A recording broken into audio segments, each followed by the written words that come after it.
Hello and welcome to the Quibber channel. I'm Jason, your host, and we are about to head off to a little wander around my old area where I used to live.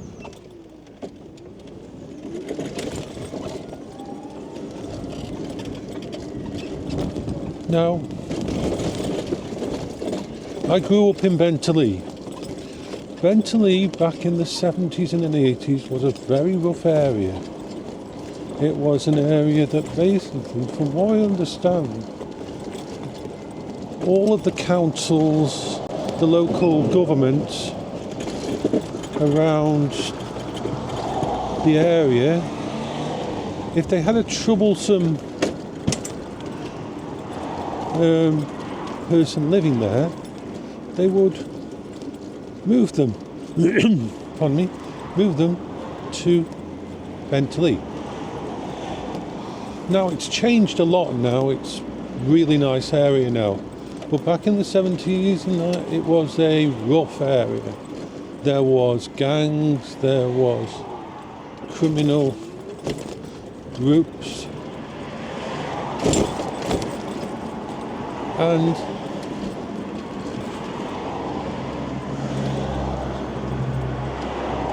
I am lucky because I avoided most of that.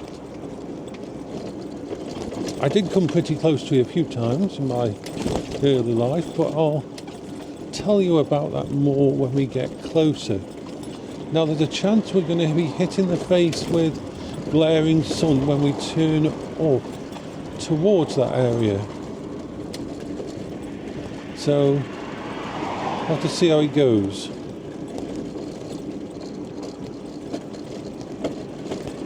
It's quite a nice day. It's about, I'd say about 12 degrees Celsius actual air temperature, but it's actually up to 19 Celsius in the Quingo due to the temperature of the sun hitting different parts of it. Looks like it's going to be a beautiful sunny day all day anyway. Now remember, I wasn't diagnosed as autistic until late in life. I didn't know I was bipolar until late in life. I didn't know that I had ADHD. These were all late in life diagnoses. They were all missed by my school, by people around me, by my doctor. Which is crazy when you look at I've shown my school reports which show the exact kind of flags, the distractions and stuff like that, and certain things not being able to do, that should have flagged me pretty much instantly. Even my own doctor should have picked up on it. But they didn't. But just because I wasn't diagnosed with it didn't mean I didn't act completely autistic. And we're going to go through all of that while we go around Bentley.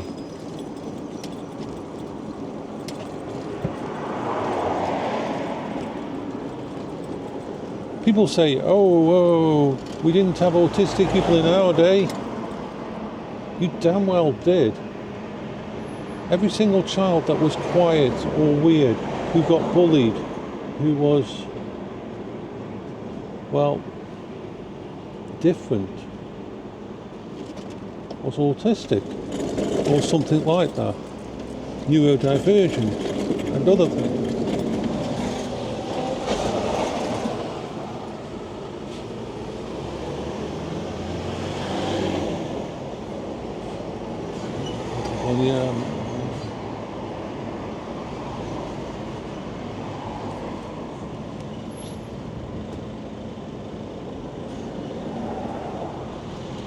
Every time you had a child that had a special interest in a specific thing, like a specific motor car or a specific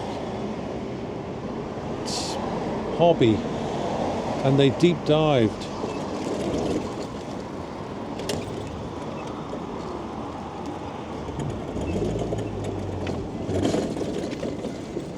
They were probably autistic.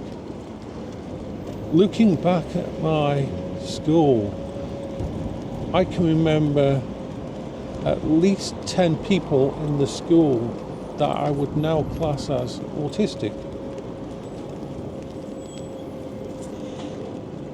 or neurodivergent.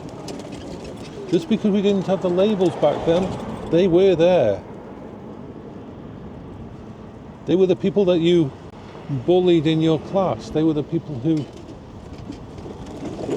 didn't fit in with the crowds. The people that ate alone.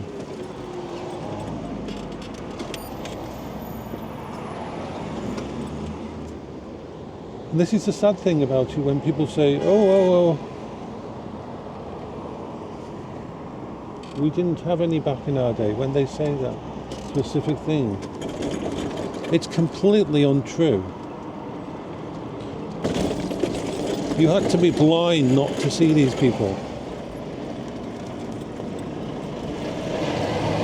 I wish I had kept in touch with some of them. Wonder how many of them weren't actually diagnosed or never got a diagnosis, who went through life struggling and trying to exist in a world that did not make sense to them.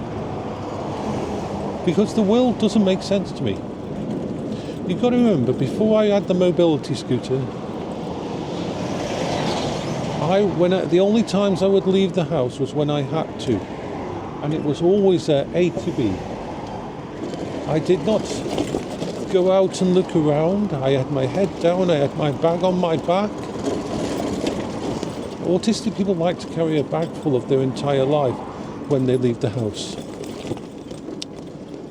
I moved from one place to another.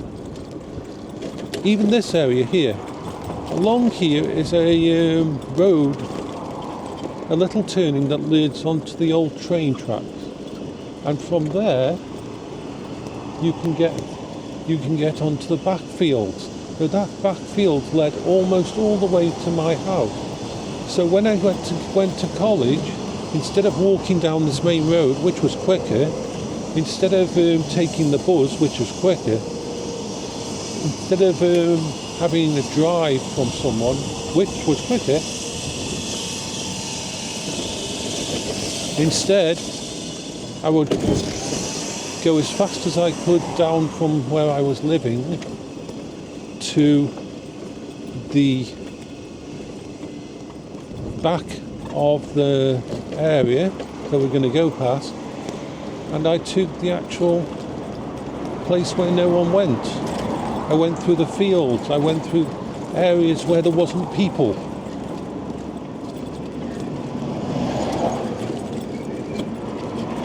I spent 100% of my time at my house either taking apart mechanical items or electrical items, playing on computer systems. This wasn't just a hobby to me, it was the only things that made sense.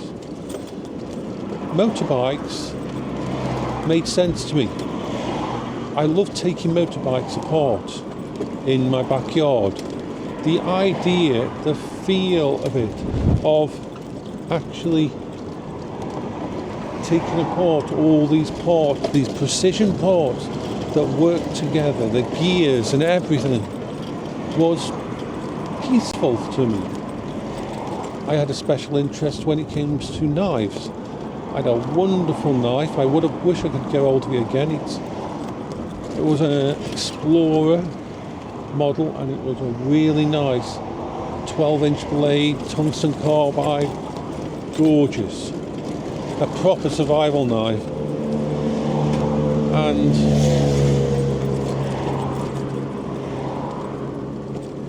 I would sit for hours and hours and hours oiling and sharpening that blade. It was one of my early stims. Sharpening a blade on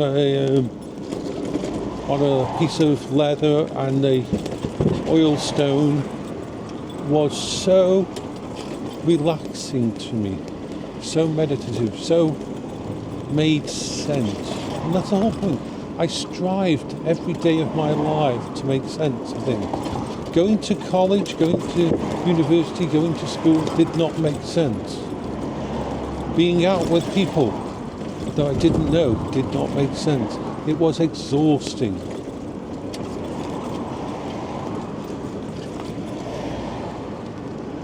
When I went to college and then university, the reason I failed my exams wasn't because I didn't know what the actual subject matter. I did. I was self-taught on a massive amount of it. But having to sit in classes with strangers and in lecture theatres was torture to me.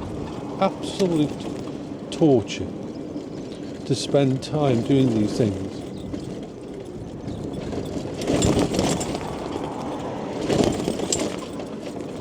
This being my mobile safe space and allowing me to function outside the house and to go from A to B is still a brand new thing to me, still amazing. And I absolutely love it.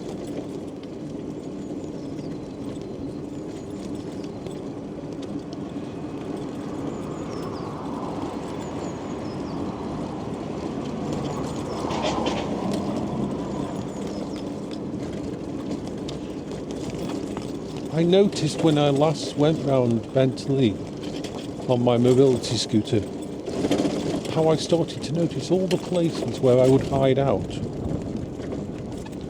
All the places I would hide. All the empty houses that I scouted with backyards that were overgrown that I could hide in. When my mum thought I was going out to spend time with people, I was instead finding a little corner.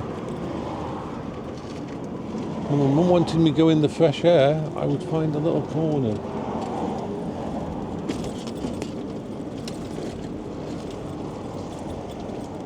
That's a big vehicle to be getting around there.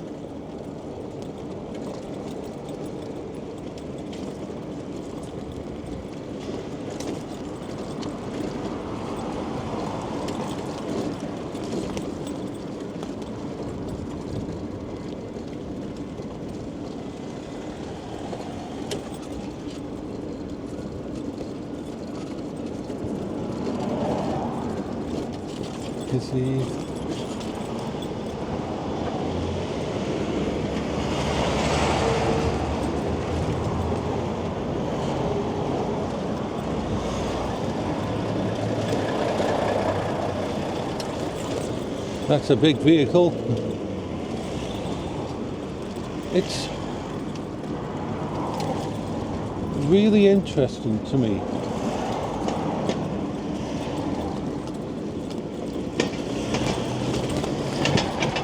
how much of Bentley I scouted as a child, as a 8, 9, 10-year-old kid.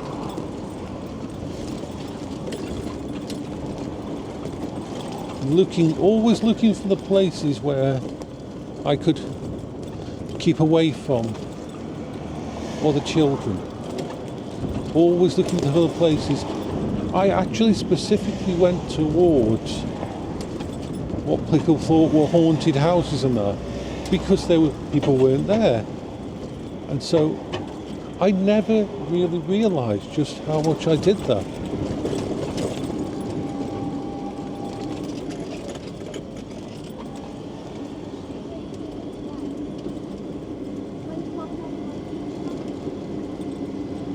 So when I explore and I see these places, it actually makes me smile, because how the hell did people not guess that I was autistic? I was most definitely the weird one.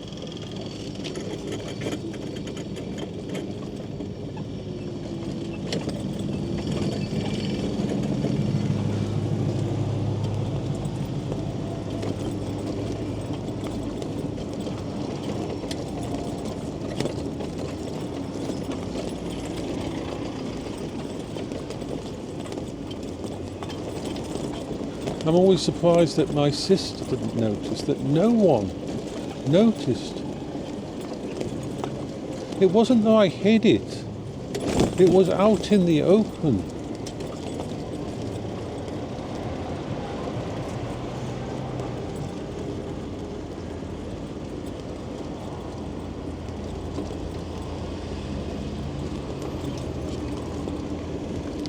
And unfortunately, a lot of people were in my situation, where they never got the help they needed. See, the thing is, if you grow up with autism, you don't know that everybody else is different. You don't know what it means. All you think is that everybody else must be faking it, because how can they live in this world that doesn't make sense? And the same with ADHD and bipolar. Because I had all three, I didn't understand why people weren't depressed. I didn't know what depression was, but I was depressed for my entire life. It is my natural state. And it's like, how I always found it odd that people smiled so much and were so happy, and things made, just normal things made them feel good. I thought that everybody lied. I didn't understand how they lied, but I thought that everybody was doing this on purpose as a joke, some hidden joke that I wasn't part of. So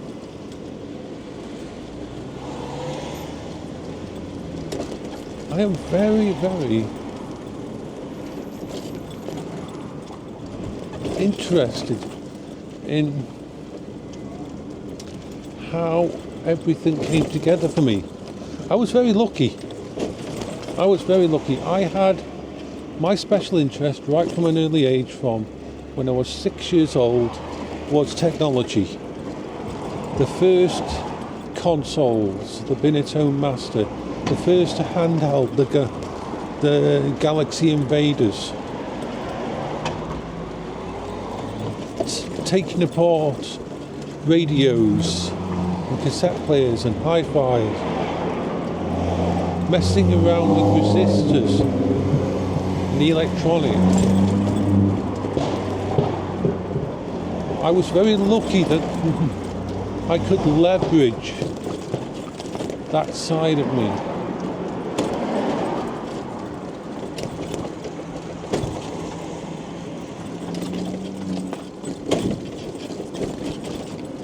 So what we're going to do is we're going to travel up Dividby Road to the top, because I like that place because I can ride up it on my mobility scooter on the road there, which is great. And then we're going to come down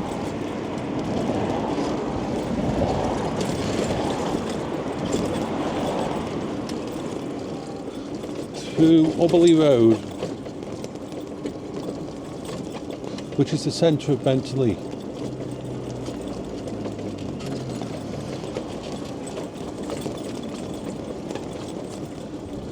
So we'll bypass Bentley and then enter from the top.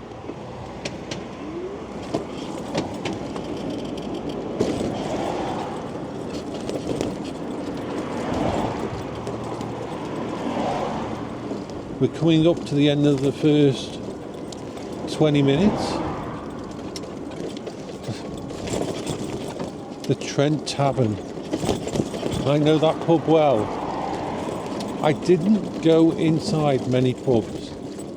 I didn't like pubs. But they had arcade machines. And arcade machines were something that I could leverage. Something that I loved.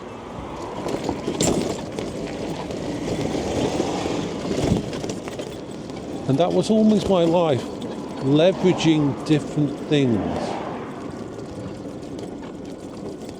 And I still do that. I don't brush my teeth because I